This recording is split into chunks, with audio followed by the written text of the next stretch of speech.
Reckless Max Lightnings away, and I think that makes it substantially harder to justify at least leading it. Well, maybe we'll see it in the back, but let's go ahead and get things started in this matchup between Guillermo and Antonio.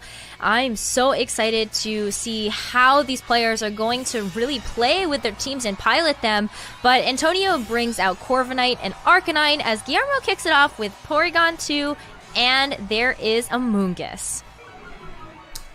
So Amoonguss, not really in a great spot, going up against two Pokemon that have super effective attacks against it potentially. Now, Corviknight and Arcanine aren't exactly, super offensive most of the time, so there's a chance that Amoonguss can even survive like a double up from the Corviknight and the Arcanine. So I think Amoonguss in a really tricky spot right now. Looks like it's opting to go for the Spore. I think Trick Room here is very safe because, the Amoonguss just kind of outspeeds everything on Antonio's end. So that makes a lot of sense, but Amoonguss just in a really tricky spot right now. Going for the Spore onto Corviknight covers any switches, but it also means that if you have the Lumberry, you immediately burn it, and then you set up Trick Room and you can set up the Spore the next turn. So first question I have is, can Corviknight and Arcanine actually have enough offense to knock out Amoonguss turn 1, and do they go for it? Looks like it's actually going to be a Corviknight switch out, though. Ooh, into Gastrodon. Very interesting choice. But I think that's really good. If that Corviknight did end up having something like a Lumberry. But wait. What? What? The Self-Will-O-Wisp! On turn 1! That was so smart! I can't believe what I just saw. I cannot believe what we just saw. That is so clever. And this is an open team sheet tournament, right? So both players know what moves every Pokemon has. So Antonio recognizes, hey, Amoonguss doesn't have a grass type attack that hits me for super effective damage. Let me just bring in Gastrodon, burn it. And so even if Trick Room goes up, the Gastrodon isn't just no immediate threat of damage. That was just so smart. Now what Gastrodon can do is potentially just Dynamax and go for Max Quakes. I mean, one thing you have to be maybe a little bit wary of is a Tyranitar switch-in, because Max Quick could potentially activate that weakness policy, but as we've seen, Guillermo doesn't actually have that Tyranitar, so how do you actually deal with Gastrodon now? Oh my gosh, that was just so smart. Holy cow. I'm just kind of blown away still by what just happened. But yeah, Gastrodon's gonna be a huge threat to Guillermo's team. And even though Arcanine gets put to sleep, you stop the sleep onto the Gastrodon, and that's the biggest turn. And I feel like Antonio is in the driver's seat right now. Yeah, he absolutely is. Self-status is, you don't see very often, but that was the perfect example of how it can be really good. And what's actually really tricky is that the Primarina also doesn't even have Hyper Voice, right? So you can't go for water type attacks instantly Arcanine. Normally, Primarina has a pretty good matchup instantly Arcanine, but here forced instead to go for the Dynamax and Max Starfall into Gastrodon. But Gastrodon, of course, now can go for a Dynamax and start going for those Max Quicks, get those special defense boosts, and with no super effective attack against the Gastrodon, this thing's going to be so difficult to knock out. So I think Guillermo going for pretty much the only play that he can by going for the Starfall onto it, right? You can't Max Geyser there at all. You can't go for the Hydro Pump. But Gastrodon here opting to go for the pretty safe Max Quick as well. And now the question is, can you actually knock out the Gastrodon through these special defense boosts in these 3 turns of Dynamax? I think it's going to be a really difficult ask of Guillermo's team, but Antonio's Pokemon are just going to be so difficult to get through, especially with this special defense boost. You know that Primarina is a special attacker, so being able to get those special defense boosts with Max Quake ends up mitigating so much of that offensive pressure. But I want to see where this ends up kind of being targeted, as we do see Sludge Bomb come through. Arcanine does take a little bit of damage there, but here is that safe Max Quake, the clean play into the Amoonguss, and Amoonguss still hangs on. Hangs on, yeah. It takes a lot of damage, and more importantly, the special defense boost goes off against onto that Gastrodon. So, Primarina, pretty strong Pokemon. It's got that Life Orb, as we've seen as well. There's a Max Starfall, and that is not very much damage at all. Little. And also, you set up the Misty terrain now, so Amoonguss, can't really Spore for the next, couple of turns. So it's in a really awkward spot now where you can go for redirection, but is that really that great? I think Amoonguss probably wants to switch out the subsequent turn. You get that regenerator as well. But once again, how do you deal with Gastrodon? Like, you look at what Pokemon Guillermo brought, they're no physical attackers, right? So if Gastrodon just gets 3 Max Quake boosts off and gets a recover off as well, I think it's pretty much impossible to knock out other than maybe a critical hit Moonblast from the Primarina, or maybe just a critical hit Max Starfall right now. No surprise to see Amoonguss switch out because there's really nothing for it to do right now. I think Porygon an excellent switch in, but it's still just how do you deal with this Gastrodon right now? I just don't see an answer other than hoping for a critical hit or stalling out the Max and then getting a big Moonblast on the turn after the Max ends. Yeah, and now these Max Quakes are going to be targeting down the Primarina, so even though it's not doing too much damage, it is chipping away at that health pool. And again, getting a special defense boost as we see, another Max Starfall come through, but look at how little damage it continues to do.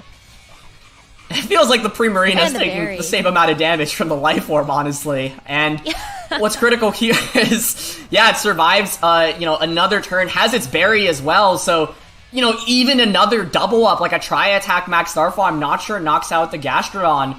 And if Gastrodon's able to get a recover off, it's just so difficult to be able to pull this off. So I think what Antonio wants to do is position himself so that he can get a recover off because, of course, if he has recover, which, most Gastrodons carry. If he doesn't, then the Gastrodon's a little bit more, I think, bearable to deal with because you can just go for, consistent attacks and it can't heal itself. But I think Arcanine here pivoting out doesn't surprise me very much because you want to put on offensive pressure. Rillaboom actually the perfect switch out here because, just does so much damage into Primarina. Primarina's max is going to end after this next turn. So I think a great pivot out there. Especially because Arcanine just provides no utility right now.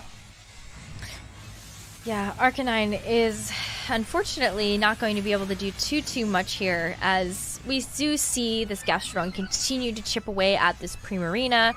But Rillaboom is going to be a big offensive threat against this Primarina, but look at how little damage still from all of these special defense boosts that are coming through. Gastrodon able to hang on, and oh my gosh, it's just so tricky. Yeah, and what's really tough is Guillermo set up Trick Room in this game, but then it was Gastrodon attacking first under Trick Room the entire time, right? So Trick Room now ends Max Ends, and this is why the Rillaboom switch-in is so brilliant, because now what you can go for is just, say, go for a Grass-type attack into the Primarina with the Rillaboom. That should just be enough to pick up a knockout. And I don't even think a Tri-Attack knocks out Gastrodon from this range. You might, maybe just try to bank for it right now and get as much damage off as possible. If it's actually a high damage roll, maybe it's enough to pick up a knockout. I'm just wary of it because of all those special defense boosts. But, if Gastrodon gets a recover off here, I think the game is essentially over. You really need to knock out Gastrodon this turn. So what's tricky here is, I don't think you expect the Primarina to survive a Grass-type attack. So given that the Porygon outspeeds Gastrodon, I think it's just hope for a Tri-Attack onto the Gastrodon to pick up the knockout. Looks like Guillermo's actually opting for the Trick Room instead, though, which could be a disaster if Gastrodon has recover and goes for it. Maybe Guillermo going for it, expecting Gastrodon not to have the recover. But let's see, it's Woodhammer coming out. That's a knockout at a Primarina. Gastrodon recovers here. I just don't see how you knock it out anymore. Yeah, it's so low, and you really want to be able to... Oh, there it is. It does go for the recover. It does have it, and now what was a potential knockout range, even from that Tri-Attack, is no more. That recover going to be able to get back so much health, and now with the Trick Room back up, Gastrodon's going to be moving first again. Yeah, I just don't see how you deal with Gastrodon, right? You needed to whittle away at it to a point where you could knock it out after the Dynamax ended, but now it's at +3 special defense. Even critical hit attacks from Guillermo's end don't knock out Gastrodon, right? You're stuck with an Amoonguss with Sludge Bomb. That can't do anything against it. You have a Porygon with Tri-Attack, but even a critical hit Tri-Attack won't pick up the knockout. So you can hit everything around the Gastrodon right now, and maybe Timer is actually a potential win condition where you have multiple Pokemon, and you just keep knocking out Gastrodon's partners, but there's just no offense anymore from Guillermo's end. Yeah, it's unfortunate because I feel like the offense kind of comes through with either Dynamaxing the Porygon 2 or getting that Primarina done, like we saw Guillermo go for. And unfortunately, now that the Primarina is gone, there's not really a good way to counter the Gastrodon that's on the field. Exactly, and the Rillaboom critically has that knockoff as well. Obviously a very common move on Rillaboom, but so good in this matchup specifically because Guillermo's team is super, super bulky. once again, one of the main things is that Guillermo just doesn't have any physical attackers, and so Gastrodon getting to +3 special defense makes it nearly unKOable, right? You, at this point, need to go for maybe some critical hits, but even with crits, yeah, I think your game plan now from Guillermo's end is you target around the Gastrodon, and play to a situation where it's like 2v1 or 3v1 against it, and, because this game has been dragging on for a while, timer is a win condition. Of course, no reason to just forfeit yet immediately because it's timer is a win condition, plus you can get more information in terms of speeds from the opposing side. Both players have access to team sheets in terms of moves and items, but, figuring out what Pokemon's faster, I think, is always valuable as well. Absolutely. There's a lot of information to still be gleaned from playing out this match in full, and it's not over till it's over, like you mentioned. So I still think that there is a win condition on the board for Guillermo, and you're still trying to figure out exactly how your opponent is going to be playing through a lot of these crucial turns. I really like that we're going to see a switch here from Guillermo, just the Amoonguss coming back for the Porygon 2, maybe expecting that more of these attacks are going to be coming out from this Gastrodon into that slot, as Rillaboom is also going to make a change as well, and here comes Arcanine. I think the Arcanine switch makes a lot of sense. You want Rillaboom to maybe potentially reset terrain, reset Fake Out later on. Arcanine pretty much does nothing against, what the given Pokemon are, especially if you're expecting the Amoonguss to switch out. So, yeah, I think, once again, for Guillermo, the only way you can maybe win this is if you knock out all of Gastrodon's partners, but there's just no offense whatsoever, so even though, Antonio's not doing very much damage, there's also just no damage coming out from Guillermo's end, so I think you have to consistently double up on some, especially after Gastrodon gets that recover off, right? So, what's also really critical on Antonio's end is you basically want to keep damaging the Arcanine slot. Porygon and Amoonguss can keep healing back with Recover and Regenerator respectively, but Arcanine cannot heal back. So if you just knock out the Arcanine, then Amoonguss no longer can heal because there's no more Regenerator. So yeah, no surprise to see an Earth Power coming off and adds so much damage! Yeah, well, there's the critical hit that comes through, and Arcanine able to hang on and be able to consume its berry, but wow, that Earth Power was just the perfect move for Antonio to go for into that slot, as we do see the Tri-Attack come through, does a bit of damage, but Snarl now. To make things even bulkier, I mean, this game has everything. You've got Intimidate, you've got Snarls, Arcanine finally is able to wake up, looks like it's going to opt for that Heat Wave, Porygon is going to dodge it, but any little bit of damage on the opposing Arcanine matters here. Critical hit kind of just accelerating the pace of this game, but once again, you can, switch Arcanine out maybe here into Amoonguss, but what's really tricky is a Heat Wave will still be able to maybe do a lot of damage into it, especially if Tri-Attack doesn't knock out the opposing Arcanine. So, once again, Guillermo has to try to maintain a Pokemon advantage while knocking out all of Gastrodon's partners. Just really difficult to do so, and I think on Antonio's end, you have really safe plays of consistently going for Earth Powers into the Arcanine slot. Just click Recover every now and then to make sure that even a critical hit doesn't knock you out. Maintain your Gastrodon win condition. Yeah, absolutely. Snarl now comes out from Antonio's side, which is going to drop the special attack of both of these Pokemon. Not going to be too big of an issue here, as we do see Gastrodon continue to click Earth Power into that Arcanine slot, and just chipping away at that damage as we see the Trick Room come back out. Trick Room comes back out, but once again, this is why that Spore onto Gastrodon on turn 1 was just so brilliant. I mean, now the Amoonguss can, go for a Spore onto the Arcanine, or even maybe Sludge Bomb it, Sludge Bomb Tri-Attack it. Looks like Guillermo's actually content just protecting it this turn to maybe bait out another Earth Power from Gastrodon, get some more burn damage. Timer is, running slightly low now, and once again, we were talking about Timer being a win condition for Guillermo, but I don't even see how that really exists anymore, just because there's just not enough damage to keep knocking out Gastrodon's partners. Yeah, there's so many Pokemon still left for Antonio's side, and even still, because of the defensive game that's being played, it's, I think, very difficult for any knockouts to kind of happen for in Antonio. And yeah, I'm just still kind of reeling at the fact that this game, I feel like, was just decided by the side Will-O-Wisp that we saw turn 1. Alright, here it is. Spore onto the Arcanine this time around, but once again, there's just no damage. Earth Power is going to come out here, and once again, from Guillermo's end, there's no reason to give up. You can use this time also to come up with the game plan for the subsequent turn, and once again, there is a slight win condition in Antonio maybe messing up, taking enough damage onto the Gastrodon to the point where you can go for a get a critical hit onto it, but once again, you can also use this time to kind of plan out your game plan for the next game, right? Because this is a really tricky matchup, honestly. The Pre-Marina isn't able to do any damage into the Arcanine because of the Gastrodon protection, but you also don't have anything to go up against for the Gastrodon specifically because there's no super effective, say, Grass-type attack on the Amoonguss. So I think, like, these 4 Pokemon just weren't good enough to beat what Antonio brought, especially after that really, really smart play on turn 1. So, I think Corviknight Tyranitar absolutely has to be adjustment going into the next game. But once again, Guillermo at this point just, keep trying to get some damage off with Sludge Bumps and Tri-Attacks. But his Pokemon are now running dangerously on HP, and as soon as you knock out Arcanine, you limit the recovery from the Amoonguss as well. And with Porygon not having the Eviolite as well, there's just so little ways to really heal yourself now and be able to tank attacks well. Well, Amoonguss gonna go for a Protect, just continuing to play this very defensively and very, very slow. And that is actually going to be able to eat up a bit of damage here, as we are going to see a double into the Amoonguss just coming through from the Heat Wave of Antonio's Arcanine, as Arcanine just taking a little bit of chip on Guillermo's side.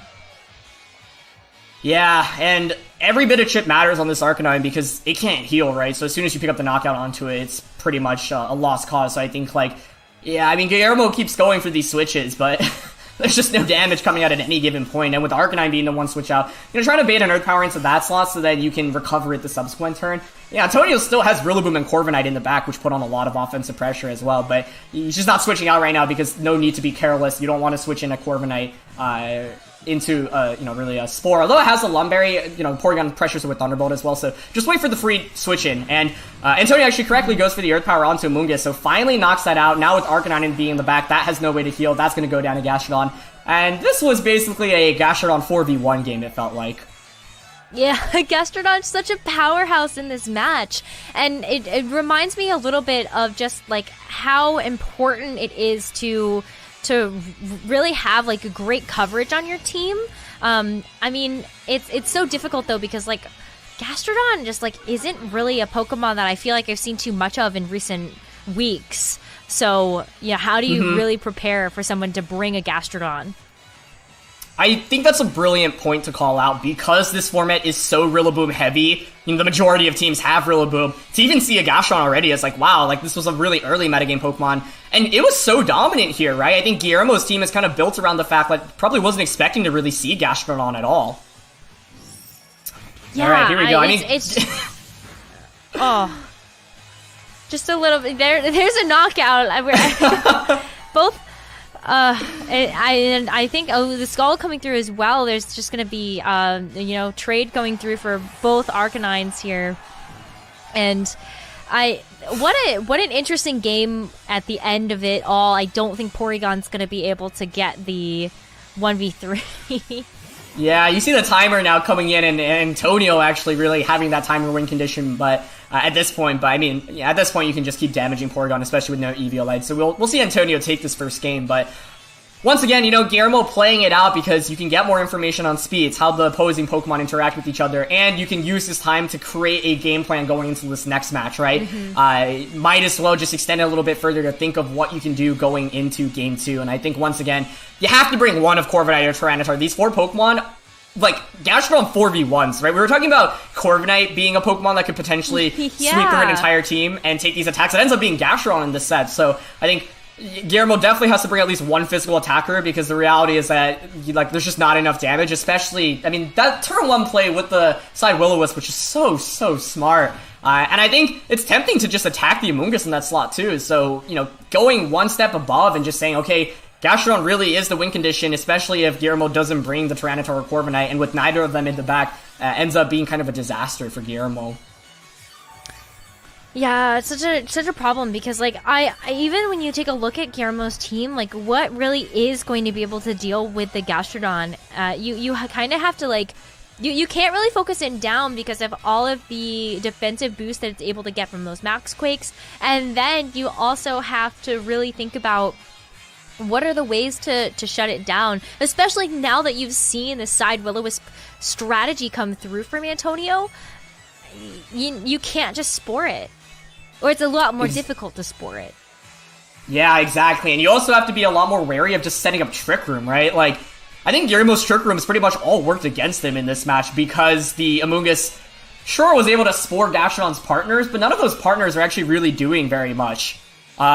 Everything is basically, yeah, like, everything is just so bulky in this game. Like, normally what you want to do is spore and then, like, pick up a knockout on that Pokemon, but there's just so little damage coming out right now that you can't really even pull that off. So, with only 50 seconds left on timer, we're going to see this game end on timer, but I think Antonio was never really going to lose this anyway. Paralysis comes out, so, you know, shows that the Corviknight has the Lumberry. Of course, Guillermo knows that, but confirms for the viewers that it has the common Lumberry, you know, that most Corviknights have. And, you know, one thing that's also valuable here is you're able to see the damage output, you know, see how much a Scald from a Gastrodon does against Porygon without Eviolite. So, you know, just memorize these damage calculations going into this next game. But with timer running down now on this turn, it is basically about to be over. So, oh man, I mean, that was a 20-minute game one, right? But it felt like Antonio won this on the first minute, really. Especially once Guillermo revealed that he didn't have a Tyranitar or Corviknight. I just think there was almost nothing Guillermo could have done, honestly. I mean, he tried his best, and I think the one play that maybe he could have opted for was try attack onto Gastrodon the turn that the Porygon Trick Roomed. I think that's pretty much the only thing I can think of. If you get a critical hit there, at least you knock out the Gastrodon, or maybe a really high damage roll. I don't think he was KOing Gastrodon at that range, given that it had 3 special defense boosts, but I think that was really the only option at that point. As soon as Gastrodon gets a recover off, there's just no way to knock it out. Yeah, it's so tough because Gastrodon, like you said, is one of those Pokemon that can really 1v4 a team, especially if you get it set up in the right way, much like what Corviknight is capable of doing. So, you know, looking into Game 2, Guillermo obviously had a lot of time to think about a game plan of how they're going to approach the second game. And does that start with making some adjustments in what Pokemon get brought? Yeah, it's got to be Tyranitar or Corviknight. One of those two have to come out in this matchup, I think. Maybe even both, but you have to, I think, make that your Dynamax focus, because that last game, Primarina Dynamax went for 3 max Starfalls, which also, you know, hurts you a little bit, because then you set up the Misty Terrain so then Amoonguss can't Spore.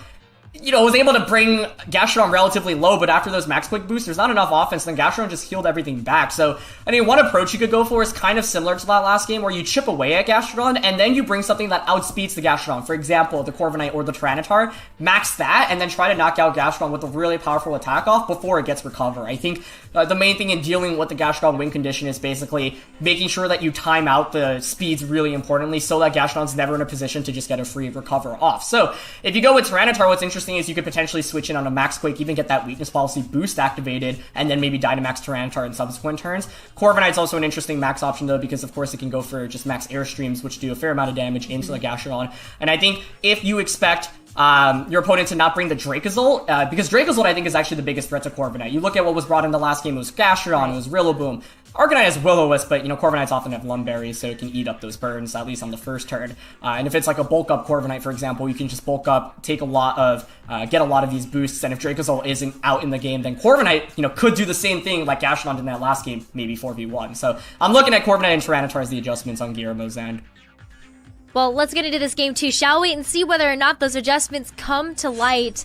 I'm super excited to see how Guillermo's going to respond to Antonio's game plan, as we see Arcanine and Corviknight, the same leads of Game 1 versus Corviknight and Amoonguss for Guillermo. So there's a Corviknight adjustment. You're able to bounce back the Intimidate here. Which doesn't really provide that much value, but, you know, Corviknight at least now is able to, you know, put on a little bit of offensive pressure, especially depending on kind of the moveset. It looks like it has the bulk up set, and it's like Guillermo, you know, debating whether to just Dynamax and go for a max Airstream, trying to get some speed boosts off, because once again, if Antonio brought the exact same 4 Pokemon as the last game, if you're able to knock out the Arcanine and it's Gastrodon and Rillaboom in the back, then, you know, bulk up Corviknight maybe could be your late game win condition where you just get multiple bulk ups off. Once again, Amoonguss in a really tough spot because, you know, both of these Pokemon have super effective attacks against it. It looks like Guillermo's actually going to play a little bit more defensively, which I like, recognizing, hey, if I Dynamax this Corviknight too early on and I don't get enough out of it, then once again, Antonio can just play to this win condition where he just, you know, outbulks me in the late game. But, you know, Porygon never really getting these special attack boosts off. It's just going to be a Heat Wave immediately, so it's a lot of damage onto Amoonguss right away. Yeah, it really is, and it would have been even more damage if that Corviknight had stayed in this game as well. But Antonio just kind of reads that the Spore is really not going to be going in their direction, and even if it is, Antonio recognizes that the Corviknight late game is going to be very, very important. Let me just go for a bulk up now and start getting those boosts. Yeah, you know, with the Lumberry that we saw in the last game, very safe, you know, opportunity to go for as well. So Corviknight now could potentially just go for, you know, some damage, you know, go for Brave Birds, Iron Heads. I mean, it depends on its moveset. I think in a prime position right now to start distributing damage. Arcanine here, I think, content to just stay in, stall out these couple of turns of sleep. Once again, putting a Pokemon to sleep is good, but you also have to, you know, do enough damage to it, and that's kind of what we saw in the last game. And there was just never enough damage to happen once these Pokemon were put to sleep, especially with all the bulk from Antonio's end. So I think Corviknight in a really prime position. You know, last time around we saw Gastrodon come out. Corviknight's actually going to switch out here, which I'm kind of surprised about, just because it feels like it was in a really good offensive position, especially with the bulk up, but at least Rillaboom is able to take a potential Spore into that slot, and so Antonio may be recognizing I want to conserve that Lumberry for the late game. Mm-hmm. Yeah, I would agree with that. Just in case that the Spore does come through for Antonio, I feel like that is definitely something that Antonio just wants to kind of be cognizant of. And as we see the Trick Room come through, it's very interesting to see what Antonio's fourth Pokemon is. And if it's going to be anything like what we saw in that first game, then, like, Gastrodon might be in the back. Yeah, exactly. I mean, Dracozolt would be such an interesting mix-up, right? Because it actually does really well into Corviknight, so if you were expecting the Corviknight adjustment, a Dracozolt in the back would be huge. But yeah, I think Antonio there, you know, switching to get Rillaboom in for free, this now pressures with Fake Out. It can't be put to sleep by the Amoonguss, so it makes Amoonguss relatively useless. I thought that was a great position for Corviknight just to get some damage off, but, you know, Antonio might have also been predicting Guillermo to switch out the Amoonguss into something more offensive to pressure under Trick Room. So now Amoonguss opting for the Spore to, you know, just eat up a potential Fake Out, and the Fake Out is going to go into that slot. So a Porygon gets a little bit of, you know, chip damage here with a Tri-Attack. Also has potential status conditions, of course, but by targeting Arcanine, no chance of status. And Arcanine is going to take another turn of sleep. So really interesting position for both of these players to be in, where Guillermo is just trying to kind of maneuver around some of these more offensive threats from Antonio. But now that the Rillaboom is on the field, that kind of makes things really tricky for Guillermo. Yeah, you know, he's got the Sludge Bomb and Tri-Attack, so you could keep, you know, dishing out damage, like, do around 25-30% of damage every turn. The question is whether that's really enough, right? Because you're slowly stalling out your Trick Room turns. The Amoonguss has still taken a fair amount of damage, and as soon as Arcanine wakes up, can opt for another Heat Wave. So, yeah, Sludge Bomb able to chip away at Rillaboom a fair amount. Poison would have been big just to, you know, keep the timer rolling on it as another Tri-Attack comes out, and this is, you know, better damage output than we saw in the last game. But once again, Porygon loses its Eviolite, which means it's just so much less bulkier. Arcanine is able to wake up, is going to go for the Heat Wave, and it double connects, so that's a lot of damage onto the Amoonguss once again. Oh, absolutely. The Amoonguss is still going to be able to recover just a little bit of health because of the grassy terrain that Rillaboom has set. But I feel like Amoonguss is really going to need to be able to connect some more status conditions here if Guillermo really wants to stay in this game. And I think it comes through with those Spores. Yeah, exactly. You know, you're free to just maybe launch another Spore into the Arcanine slot. If you think Tri-Attack's going to knock out, you can just, you know, go for an attack onto that slot. And then as you see, Amoonguss maybe thinking about potentially targeting the Rillaboom instead. So, you know, what's tricky here is that the Arcanine has the berry, so it's like even if you Sludge Bomb the Arcanine, it's just going to activate the berry, most likely. And then, so the big question is, can Tri-Attack pick up the knockout? It looks very, very close, honestly. So, you know, opting not to Spore instead, because at this point you really just need a knockout. And it's important to target the Arcanine from on Guillermo's end, because if you get rid of the Arcanine, then that is at least one of the main things that can hit the opposing Corviknight for super effective damage, especially if Gastrodon is that last Pokemon. So I'm really curious if Antonio has the Gastrodon or the Dracozolt in the back. But Sludge Bomb, great switch in there. Corviknight is immune. Yeah. Yes, that is going to be a really good switch in. But let's see how much this Tri-Attack does to Arcanine. Oh! It hangs on, but it gets frozen! Oh, a freeze there. We'll survive. We'll eat up its berry, and we'll heal back a fair amount. Oh, but it just thaws out anyway. Oh, wow. Oh, able to get off another Heat Wave, and it connects with both Pokemon. Amoonguss gets knocked out, and we mentioned that Guillermo is going to have to find these knockouts, but Amoonguss not really able to kind of do as much support as it kind of needed to, and we can see that Primarina is going to be the final Pokemon in the back. Is that going to be enough offensive pressure? Yeah, what's really tricky is there's no way you can bring the Primarina out right now because you have to respect the Gastrodon, right? If you bring Primarina out right now, you can't Geyser, so you'd have to be basically fishing for a max Starfall onto a potential Gastrodon switch out, which I think is really, really tough.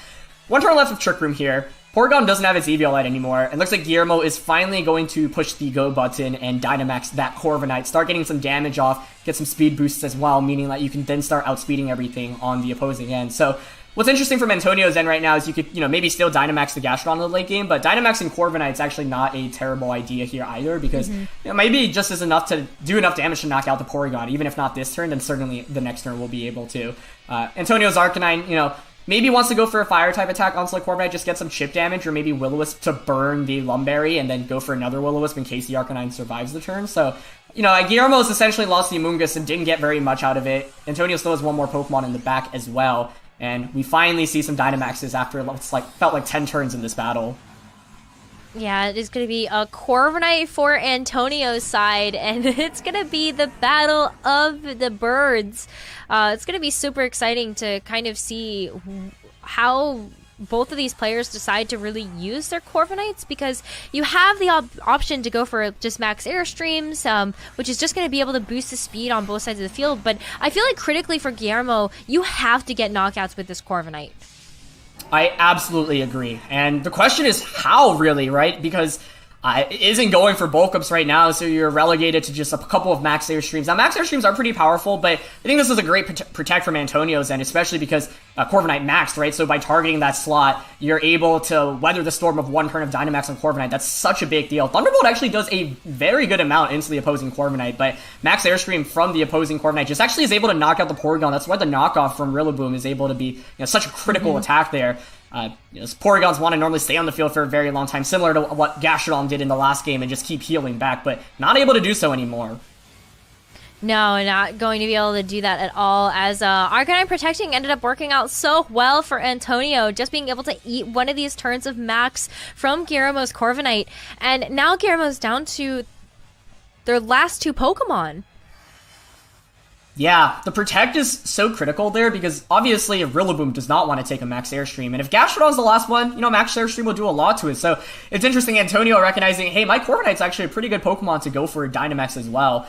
We saw Antonio's Corviknight max first under Trick Room, so Guillermo's Corviknight should be faster now, so it can just opt for, a Max Stream before it attacks, a Max Airstream before it attacks. But Arcanine also getting that Max Airstream boost should be the fastest Pokemon on the field, so because you're probably expecting Arcanine to go down here, could go for some disruption onto the Primarina, for example, a Snarl, decrease that special attack, which makes it all the more tougher for Guillermo to win. Antonio could also switch in into the Gastrodon if you're expecting, the water-type attacks to come out right now, that Hydro Pump into Corviknight.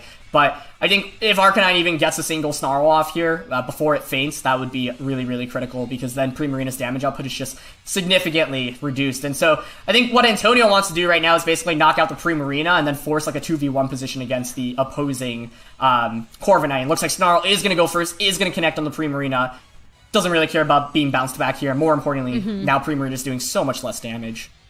Absolutely. Primarina is the big target for that Snarl, as Arcanine takes another Max Airstream. This time does get knocked out to it because it went for the Snarl instead of the Protect.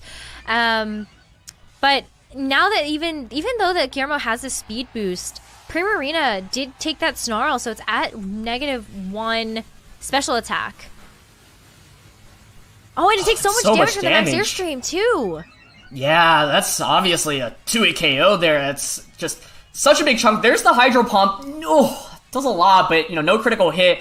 Primarina takes more damage from the Life Orb as well, so it's basically on a timer. That will faint relatively soon. So, this game definitely a lot closer than that first one, where it felt like, Antonio pretty much locked up that first game very early on. This time around, Guillermo has Corviknight as a late-game win condition, because, Antonio doesn't have that many great super effective attacks into the Corviknight. So Guillermo also having that faster Corviknight able to attack first, I think, is really critical. So last turn now, and the thing is that the Primarina is in immediate danger of getting knocked out, right? So because it's slower as well, I think right now Corviknight on Antonio's end content to just launch a Max Airstream into the Primarina. Gastrodon might be scared of a Max Airstream going into that slot, so it might choose to protect here. Otherwise, you could also just go for maybe a Scald onto the Corviknight, start fishing for those burns, get rid of the Lumberry so that you can go for further Scalds, because a burnt Corviknight will have a lot tougher time winning this game.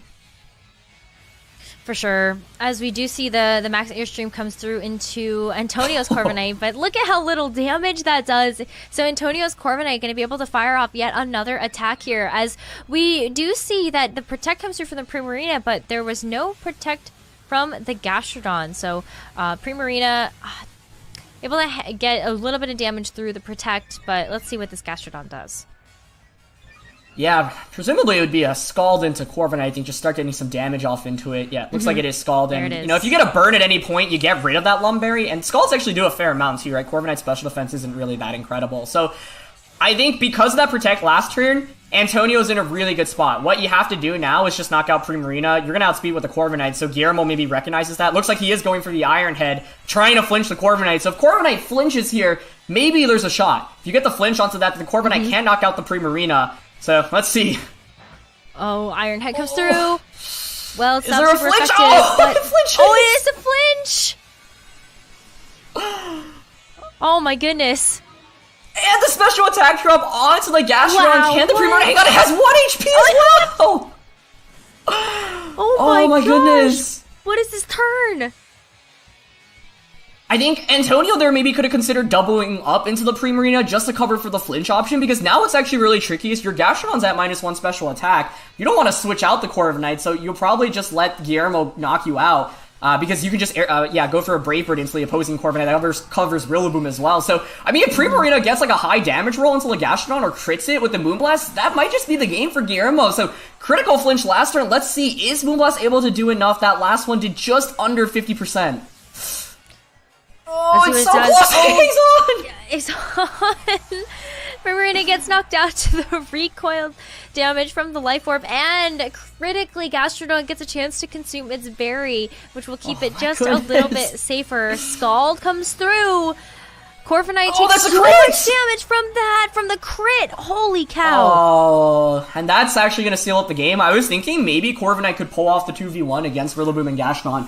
It would still be tough, right? Because even if you don't get the crit there, then you can fake out Scald the next turn, and then Rillaboom can knock off. So then the question is whether Gastrodon actually activates that Lumberry on Corviknight at any given point, because if so, knockoff does less damage. But with that critical hit, that game will be sealed up. I mean, Guillermo needed a lot to go right in his favor, mainly that flinch onto the opposing Corviknight.